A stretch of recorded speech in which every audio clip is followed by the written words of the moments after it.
म्हणून तर राजमाताची जाऊ तुमच्या चरणापुढे माझी मान सदैव झुकते, सदैव झुकते. ज्याच्या विचारामुळे महाराष्ट्र घडला, अरे ज्याच्या विचारामुळे महाराष्ट्र घडला, असे अखंड हिंदुस्थानाचे आराध्य दैवत छत्रपती शिवाजी महाराज.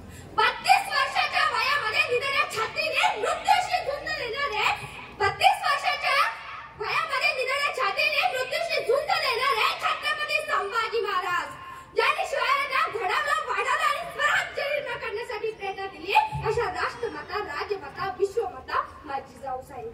भारतीय राज्यघटनेचे शिल्पकार डॉक्टर बाबासाहेब आंबेडकर या सर्व महापुरुषांस वंदन करून मी माझ्या भाषणास सुरुवात करते. तर मित्रांनो, माझा आजचा विषय असा आहे की खरंच भारताची वाटचाल महासत्तेकडे होत आहे का? जहाँ डाल डाल पर सोने की चिड़िया करती है बसेरा, ओ भारत देश है मेरा, ओ भारत देश है मेरा. 1947च्या दशकातला भारत देश आणि गेल्या 70 दशकापासून महासत्तेकडे वाटचाल करणारा भारत देश याबद्दल आता असे म्हणावे लागेल, आजच्या विचाराऐवजी आहे भ्रष्टाचार, समता बंधुत्वाऐवजी आहे विषमता, धर्मनिरपेक्षताऐवजी आहे जातीवाद, हेच आहे महासत्ता न होण्याची वाद, हेच आहे महासत्ता न होण्याची वाद. जागतिक पातळीवर भारताचे मार्गक्रमण महासत्तेकडे चालू आहे असे बोलले जाते. पण खरं तर असं चित्र आहे का आपल्या भारताचं? महासत्ता म्हणजे नेमका कोणता भारत? जो 70% खेड्यात वसलेला आहे तो भारत, का जो 30% शहरात वसलेला आहे तो भारत? श्रीमंतांचा भारत की गरिबांचा भारत? आर्थिकदृष्ट्या सक्षम करतो त्या वर्गाचा भारत की ज्यांना 2 वेळा पोटासाठी अन्न मिळत नाही त्या वर्गाचा भारत? ज्या निशान बंगल्यात राहतात त्यांचा भारत, ज्या निशान बंगल्यात राहतात त्यांचा भारत, की ज्यांना राहायला जागा नाही म्हणून ते आज फुटपाथवर मरताय त्यांचा भारत. आवाज असे हजारो प्रश्न माझ्या डोळ्यासमोर उभे राहतात, तेव्हा असं वाटतं की खरंच भारताची वाटचाल महासत्तेकडे होत आहे का? खरंच भारताची वाटचाल महासत्तेकडे होत आहे का?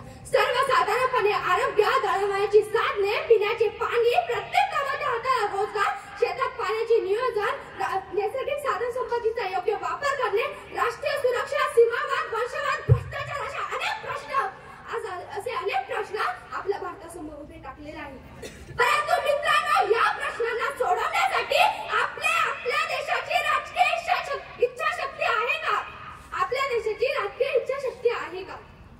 आपल्या देशाचे राजकीय किंवा देशाचे राष्ट्रीय प्रतिनिधित्व करणारे नेते हे आज नैतिकतेवर आधारित काम करतात. परंतु मित्रांनो, आजकाल हे नेते काय करताय? नैतिकतेपेक्षा अनैतिक काम करण्यात जास्त सुस्ताले आहे. आवाज येथे लोकांना 2 वेळचे अन्न पोटभर खायला मिळत नसेल, तिथे आमचा देश काय महासत्ता होणार आणि कसा आमचा देश विकास करणार? एवढंच नाही, त्या माझ्या शेतकरी राजाला, त्या माझ्या बळी राजाला जर एकही पिकाला भाव मिळत नसेल तर त्याला प्रत्येक पिकासाठी आंदोलन करावं लागतंय. एवढंच नाही, तर आज जगात काय परिस्थिती चालू आहे, मराठ्यांना आरक्षण मिळत नाही तर त्यांना सुद्धा आंदोलन करावं लागत आहे. त्या शेतकऱ्याच्या हरभऱ्याला भाव नाही तर त्याला आंदोलन करावं लागतंय. कापसाला भाव नाही करायचं आंदोलन, मक्काला भाव नाही करायचं आंदोलन. त्या बिचाराने किती आंदोलन करायचे असे?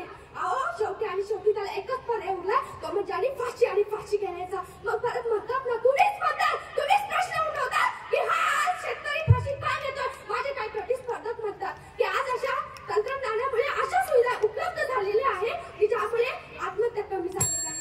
परंतु मित्रांनो, मी सांगू इच्छिते त्यांना, असं नाही, परंतु त्यामुळे अजून आपल्या शेतकऱ्यांना आत्महत्याची संख्या वाढत चाललेली आहे. एवढेच नाही, आपण जर खरंच डोळस असाल ना तर आपल्याला नक्की दिसेल की भारतात कशा प्रकारचे भेदभाव निर्माण केले जात आहे. श्रीमंत, गरीब, जातीवाद, वंशवाद, भाषावाद अशा अनेक बाजूतून आपल्या देशाची विभागणी केली जात आहे. अशा अनेक बाजूतून आपल्या देशाची विभागणी केली जात आहे. राजकारण करताना जर आपण भारतीय आहोत याचे जर प्रत्येकाने भान ठेवले तर मला नाही वाटत की भारतात एकही जन्म घेणारा माणूस स्वतःला कमी लेखेल आणि जागतिक पातळीवर त्याला कोणी कमजोरी समजेल. पण नाही ना, आमचं राजकारण जर या सर्व गोष्टींवर चालत असेल तर कसं काय आम्ही सगळ्यांपासून लांब राहू? भारतात एकेकाळी सोन्याचा धूर निघत होता, म्हणजे असं काही खरंच होत होतं का? याचा अर्थ असा की भारतात एक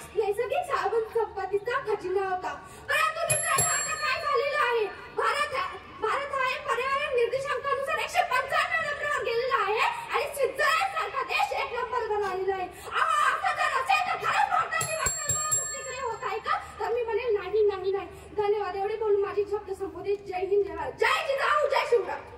स्पर्धक क्रमांक 7.